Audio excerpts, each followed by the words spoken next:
backlog. But I prepared a list of missions for you. Open your iDroid.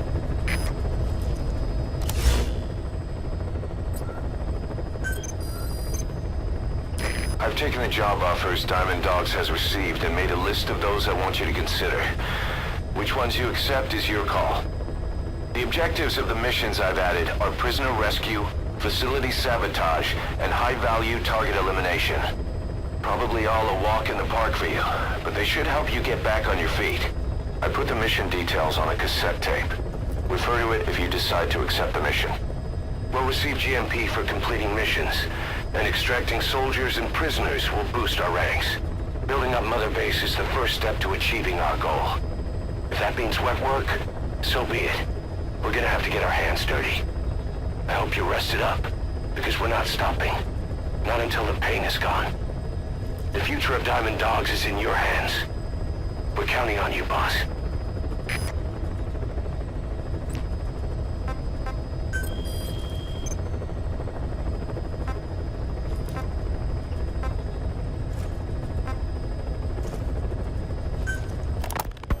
Snake, I wanted to ask you about the man on fire. What do you remember from the hospital? Anything we can use? Well, he took off the moment the sprinklers started up. Sprinklers? The fire system? And when he got sprayed with water from the burst pipe, it slowed him down. When we escaped on horseback, he wouldn't cross the river either. And then it started to rain. And he disappeared. Water against fire. Is it that simple? I mean, it makes sense. It's just hard to believe it would work on a guy like that.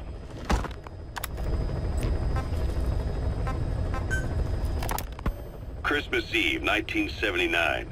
The Soviet Union rolled into Afghanistan. Muslims had revolted against the Soviet-friendly regime established the year before. The DRA forces could no longer contain it themselves, so the Soviets went in to intervene. The Afghan government was powerless and fraught with infighting. They lost the hearts and minds of the people, and that alarmed the Soviet leadership. With the Islamic Revolution happening in Iran, the Soviets felt they had to act fast or risk the spread of Islamic revivalism. A superpower, sending a motorized rifle division against men on horseback with antique rifles.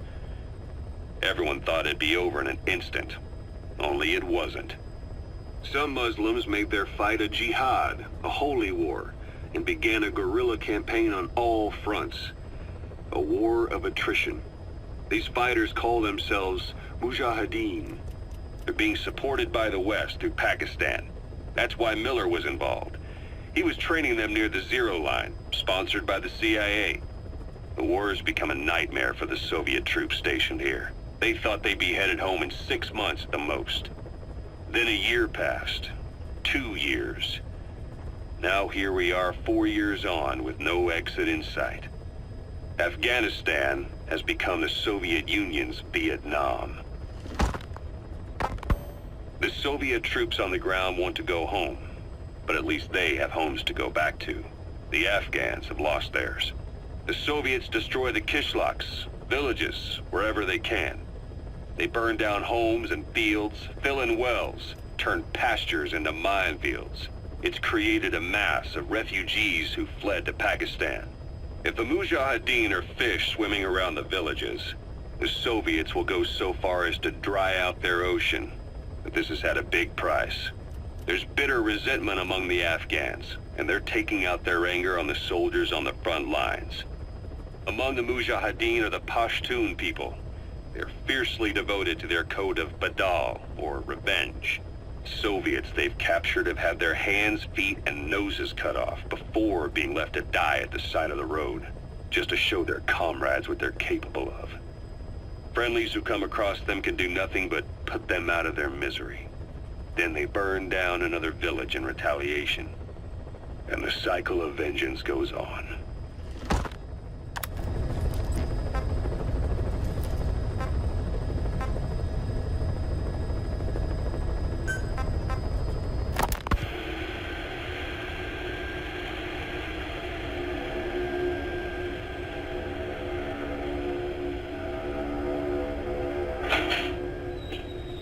You're up.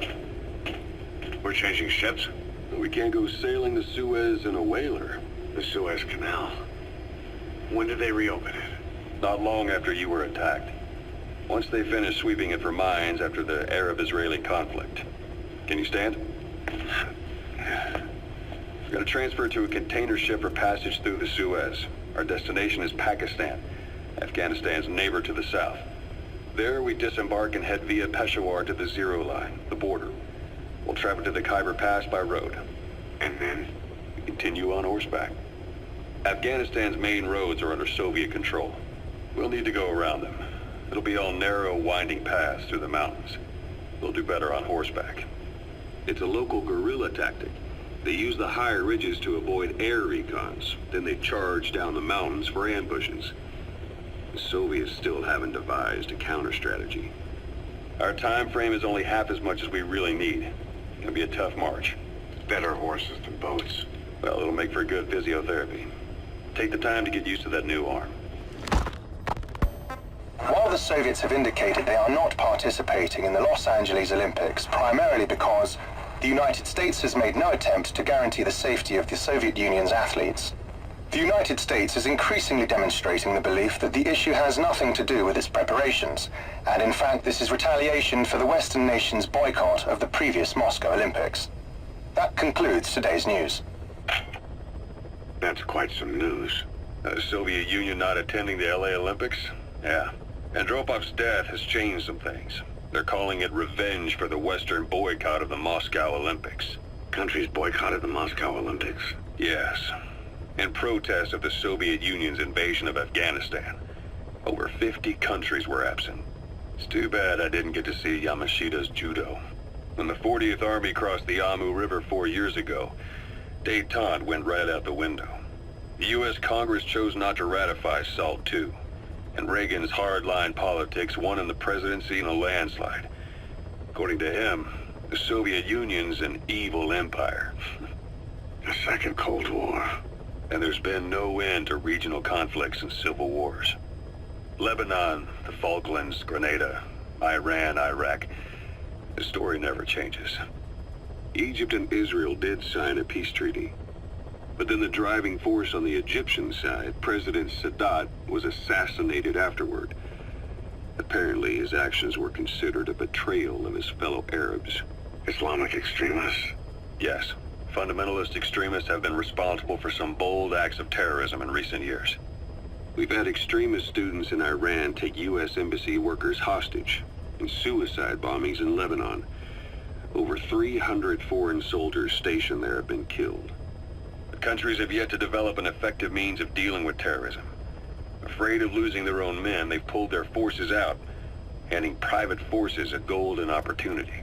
Private forces? Small armies with no national affiliation, working for the highest bidder. That's right, they got the idea from you. After Mother Base went down, they began spreading to meet the soaring demand. Miller's organization is just one of many PFs now. The entire world is after you. But at the same time, it needs you too. Miller told me about what happened in the Caribbean 9 years ago. You do remember Miller. You'd formed a private army with him. An army with no allegiance to a nation. I remember, but... I see. You're not sure what's fact and what's a fantasy caused by the coma. It's still all a mess, huh? All I can do is tell you the facts as they were told to me. I've gone easy on you up until now. But this is where the hard stuff begins. 1974, the year before you entered your coma. You were in Colombia, operating with a small unit of men, basically mercenaries. Miller was among them. Miller was trying to find a way to turn his and your talents into a line of work. He was looking to start a business where you would fight on behalf of others around the world, those who needed military force. But the reality was, at that time, you didn't have enough gear to equip your own men. Then Miller came across this client. There's a huge job he was offering, but you had a shot at pulling it off. You accepted it and headed into Costa Rica. The client even threw in an offshore facility in the Caribbean. The Mother Base, that would be your new base of operations. Miller sure did have a head for business. As your mission went on, your unit grew and grew. More weapons, more money. Before you knew it, you were commanding 300 men. As the organization got bigger, your military powers swelled to match. It got so the international community couldn't afford to ignore you. You were just too damn successful for your own good. You, your men, had worn out your welcome. Everyone was out for you. East, West, First World, Third. It was only a matter of time before someone took you down. And that was XOF. Officially, they're an anti-terror unit under the CIA. In reality, they're Cypher's private strike force. They lured you to Cuba using Chico, the Nicaraguan revolutionary kid, and Paz, a mole who worked for Cypher as bait. While you were gone, XOF, posing as a nuclear inspection team, stormed Mother Base. At the same time, C4 they placed on the strut legs went off. The whole thing went down in minutes. XOF. Kisses and hugs followed by a big FU. All because of Miller's blind spot. A back door into Mother Base no one suspected. You remember a certain scientist. Huey was responsible for bringing the inspection team on board, giving the enemy a perfect opportunity to hit you at home. You were returning from Cuba when it happened. Mother Base came damn close to taking you with it into the Caribbean. Those of your men out on assignment returned right away. They refused to believe the wreckage in the water they found was Mother Base. But they checked the coordinates again and again, until reality finally settled in. You were supposed to die that day. That was XOF's primary objective. As far as most folks know, you did. The first doctor to see you wasn't even sure what he was looking at. Before they'd even finished operating, your men moved you to that hospital in Cyprus. It was a woman named Eva who arranged that. Rings a bell, huh? Most men in your condition would have been written off right from the start. But you survived. You went straight down to hell, and they pulled you out. Your eye wide open. Full of venom. The days of naked Snake are long gone. Welcome back, Venom Snake. This world still needs you. Here, Snake, try this on. A prosthetic arm. Yeah, Miller was calling it the arm that wasn't there. The physiotherapy's going well. Your arm's bulked up enough for it to fit. There. Perfect. A little time with it, and it'll work better than the real thing. What do you think? Huh. I can still feel my real arm. Well, you better get used to this one quick. You have any pain? Every now and then. Where? My fingertips. My left fingertips. Sounds like phantom pain. Your brain still remembers your old hand. Yeah. What about your vision? Can you see okay? Yeah, at the moment. Now, the shrapnel in your skull is pressing on your optic nerve. I'm told any hard impact could have an effect on your visual cortex. Yeah. The doctor mentioned that. Your brain might process visual information incorrectly. In other words, you could have hallucinations. You might see things that aren't there, or not see things as they really are. You experienced any of that? I think so. When? Right after I wake up. Colors look faded. Colors, huh? Well, that's not a major concern in and of itself, but it could mean the difference between life and death in the field. You'll need to watch out for that. I will. All right. You should continue your physio. We'll be arriving soon. It's the last chance you'll get.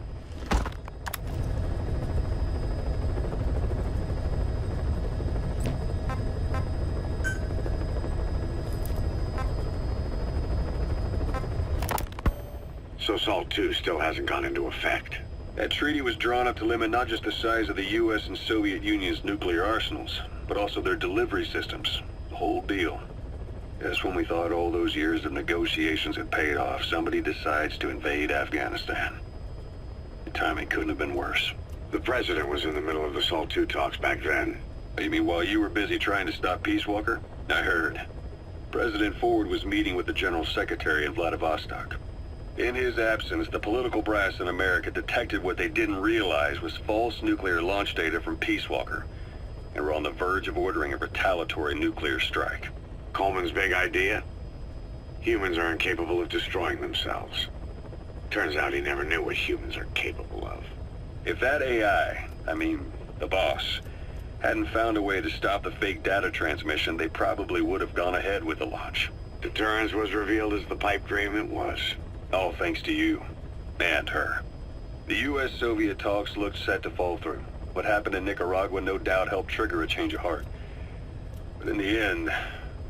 The time's define the politics. When you've grabbed their tail, they turn and bite your hand. I first met you 20 years ago now. The place was Selenouyarsk in the Soviet Union. We were enemies. I was with the GRU. You were still fighting for America. 1964. Operation Snake Eater. Its objective? The assassination of the legendary soldier known as the Boss. When you returned home successful, they awarded you the title Big Boss. Your CO, Zero, sought to carry on the boss's will by covertly establishing his own organization. You knew the original members from Operation Snake Eater. From America, there was David O, or as he was to you, Major Zero. Donald Anderson, aka Sigint, Dr. Clark, who went by paramedic during the operation, and the fourth, you. From China, there was Eva, and me, Ocelot, from the Soviet Union. 6 in total. To us, government notions of friend and foe were meaningless. As were East and West, we joined forces by our will alone. Our objective was to fulfill the boss's dying wish, to make the world one. And to do it, Zero used the Philosopher's Legacy, the secret war fund you obtained during Operation Snake Eater. This organization would go on to become Cypher. I, on the other hand, was left with the problem. You only recovered half of the legacy. I had to locate the other half myself. When I found the funds, I passed them on to Zero, just as you wanted. I still trusted him in those days. We thought what he was doing was the boss's will, until he started that one project. Les enfants terribles, Zero called it. You parted ways, as did Eva, leaving only Anderson and Clark still with him. I maintained limited contact, although truth be told, we were just keeping tabs on one another. The reason was always you. After you returned to the Army and created Foxhound, you left America. For a time, even I'd lost track of you. I'd imagine Zero did too. You always were the best when it came to hide and seek. Zero created Cypher, an information network to tap into every corner of the globe. Woven together, Cypher's arteries make the world just one big organism, and that's not all. It also monitors the thorn in Zero's side. That's you, tracking your coordinates wherever you might go. The further you strayed from your roots, the larger Zero became. It's as if he was trying to close the gap between you. But before long, he disappeared from public life. Only a few people had direct contact with him. For a time, I was one of them. Then a year after you fell into your coma, he slipped out of sight entirely. Since then, nothing. No photos, no recordings, not even a reliable rumor as to his whereabouts. I tried every method I could think of, but Zero was gone. Freed of his control, his creation, his power continued to grow. Cypher is a great beast, and Zero was its spine. But even without him, it's endured, evolved. But now its body is rotting, riddled with parasites. Parasites like the ones who attacked you 9 years ago in the Caribbean, and then at the hospital. Cypher's Black Ops Unit, XOF. They learned where you were, and came to wipe the slate clean.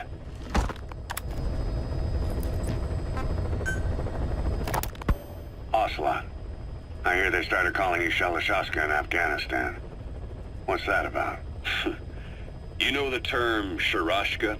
It's slang for a suspicious, hastily thrown together organization. The word became associated with a type of forced labor facility in the Soviet Gulag system. OKB scientists and engineers who'd been convicted of crimes were sent to a Sharashka for forced R&D, The Sharashkas were supervised by Lavrenti Beria of the NKVD, the secret police, under the official name 4th Special Department. Forced research? That's not very different from what we do here. Diamond Dogs is different. Everyone here believes in you. Regardless of where they came from or why they're here, they revere you. And they're fighting because it was their choice. And if it wasn't, they'd leave? Who knows? That's our reality here, whether it's real or not. If there's another truth, I don't want to know it.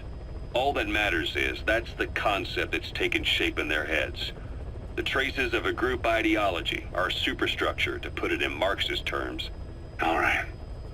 Go on. Right. So anyway, at some point the enemy started calling me Sharashka. This was after the war in Afghanistan broke out. While I was keeping an eye on you in that hospital, I was also heading up interrogations here. The men I broke gave up their comrades and families, everything they wanted to protect them most. No real cause for it. I just let myself get caught up in the old Russian pride.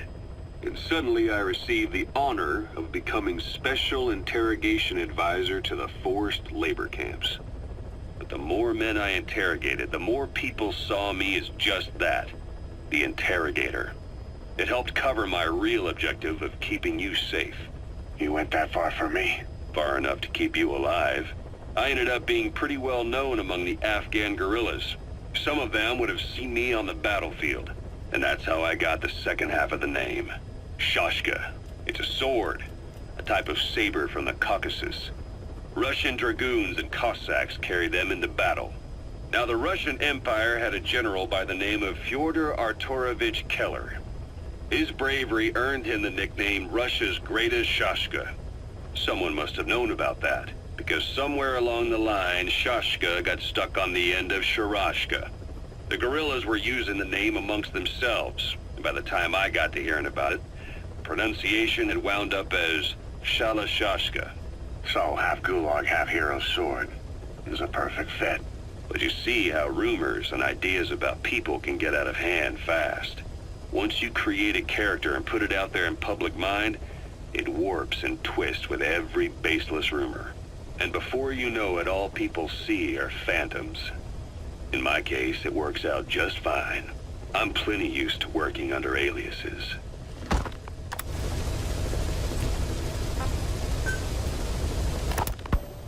You were hospitalized in Dikelia, a British sovereign base area on Cyprus. It's part of British overseas territory that falls outside of Cypriot jurisdiction.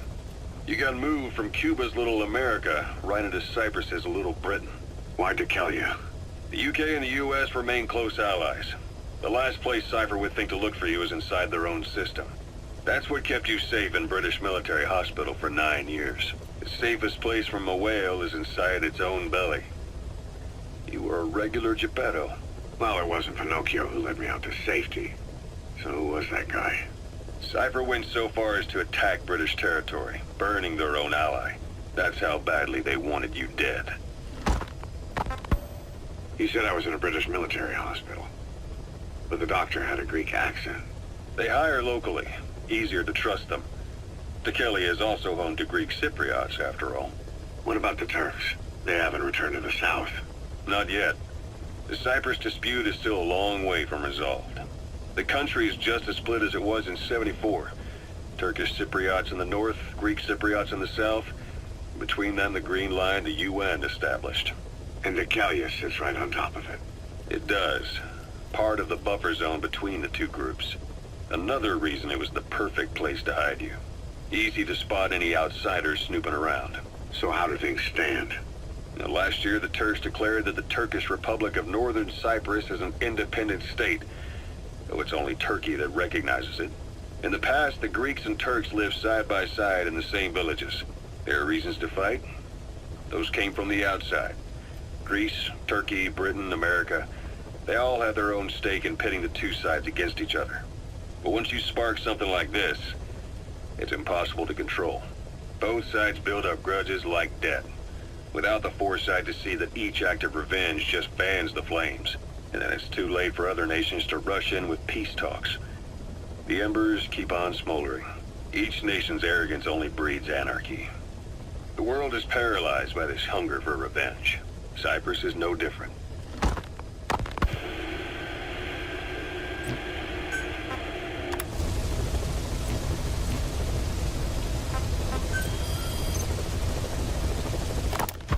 Farming villages in southern Vahan have been subjected to a strategic bombing campaign the past several weeks.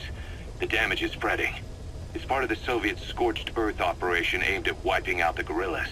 The target this time is the commander of a Spestnaz detachment. He's been key to the operation's success. People say this guy's responsible for annihilating the Mujahideen at Tismasi Laman, the Hamid fighters, overnight. He's a tough, experienced commander. Don't underestimate him. The order from my client in the west is to shoot on sight. They want him out of the picture for good. Sorry, boss. This one's purely business. Wet work. A hit on a commanding officer of the Soviet military. Nothing personal. We're only doing this because it gets us one step closer to our goal.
Your target is a Spetsnaz detachment commander. Your orders are to take him out. With skills like his, it'd be a shame to waste him. But I'll leave the method up to you. Boss, make your way to Shago Calais and eliminate the target.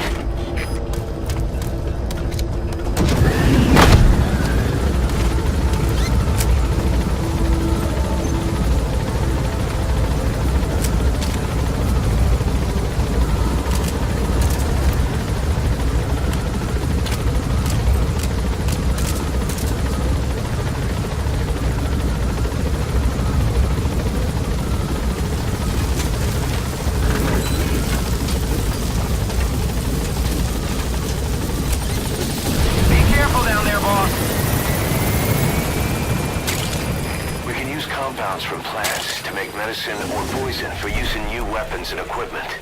Take a look at the plants list on your iDroid to see which ones we need. Then go find them if you get the chance. It'll keep the staff happy too.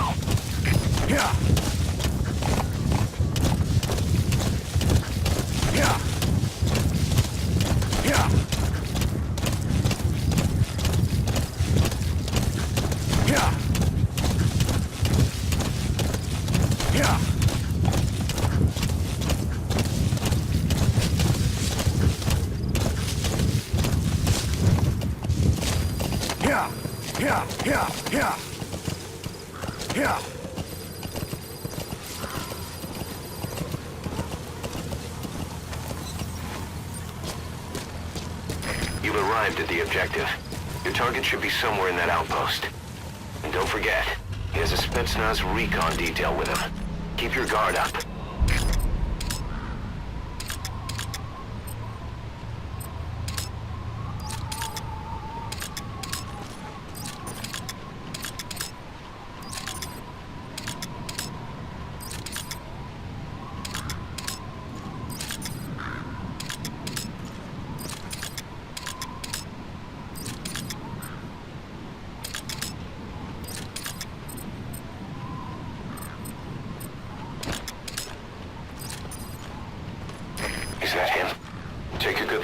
bases so we can ID the targets.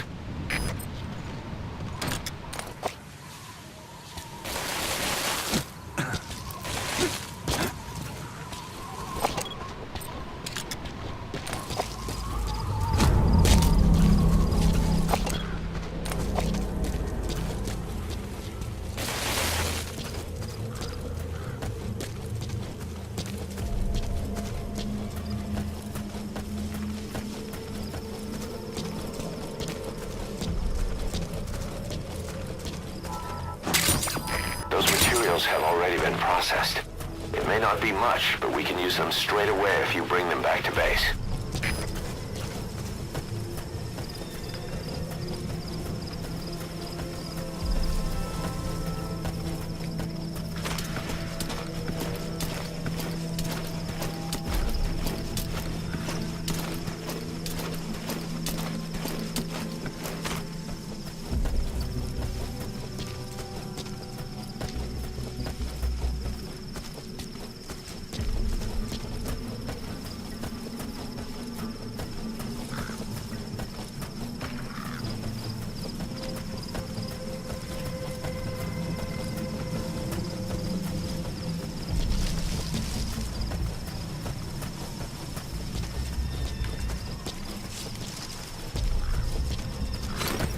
That crack would make a good foothold.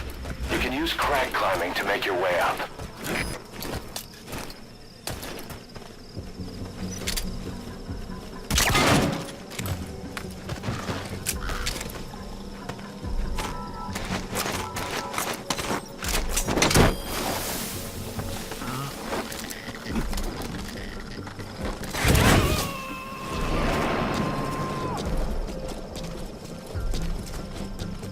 Subject on board. Leave the rest to us.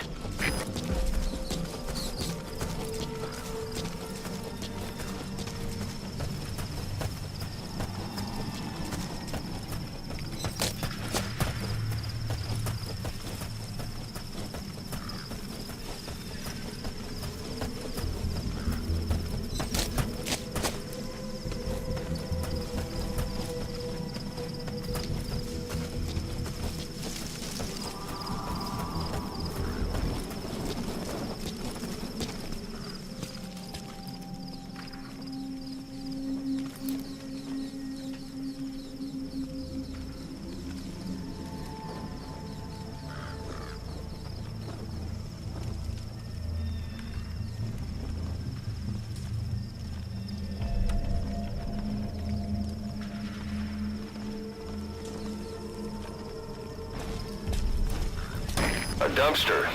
Looks big enough to hide somebody.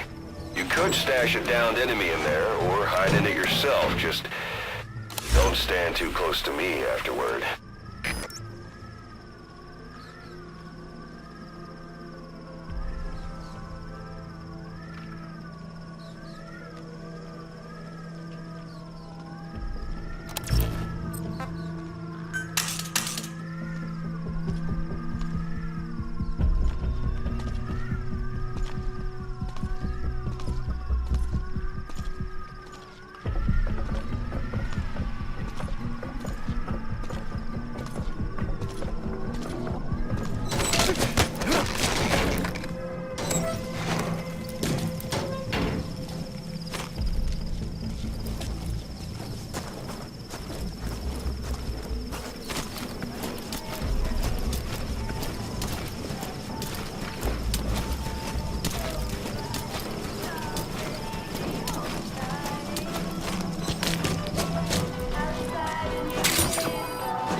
Looks like the target.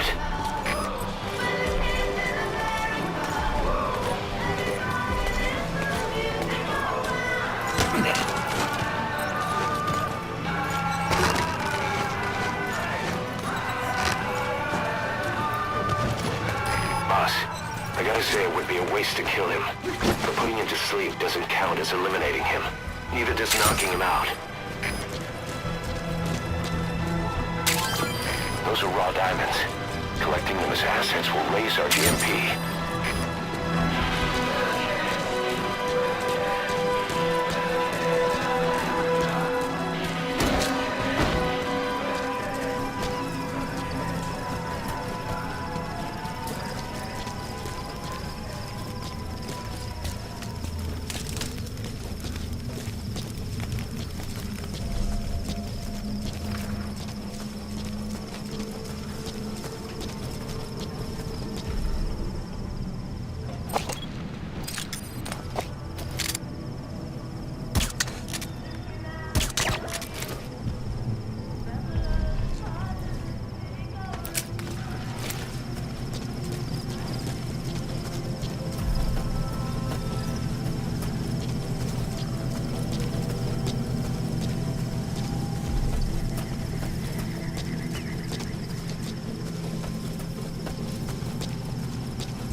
Roger.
This is B-Quad.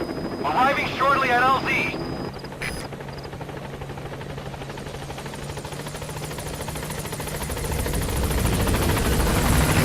This is B-Quad. On station at LZ.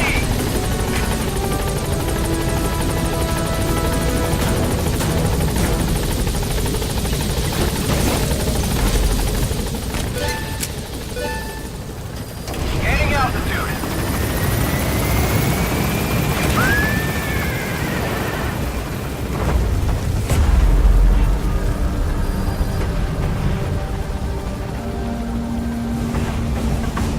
Departing!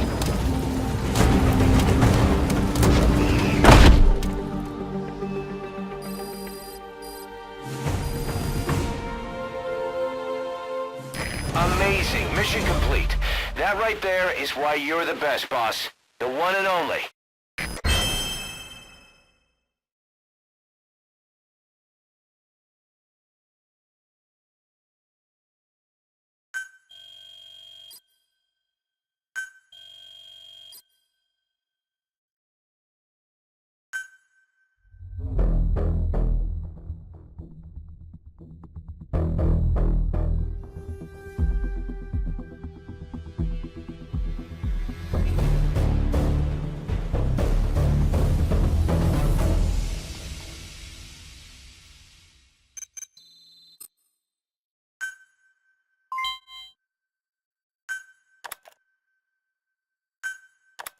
How you feeling, boss?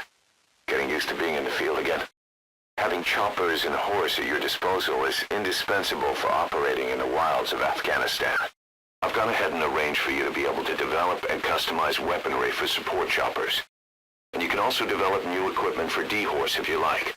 Use your iDroid to start development as needed.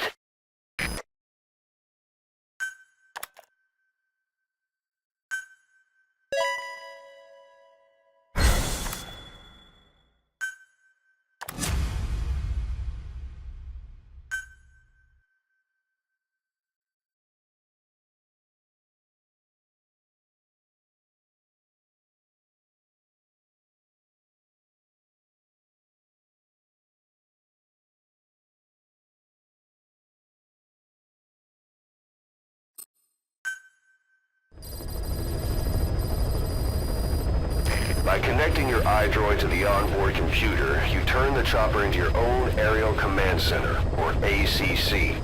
Some elements of staff assignment and R&D of weapons and items can only be performed from there. Take as long as you need to consider all your options.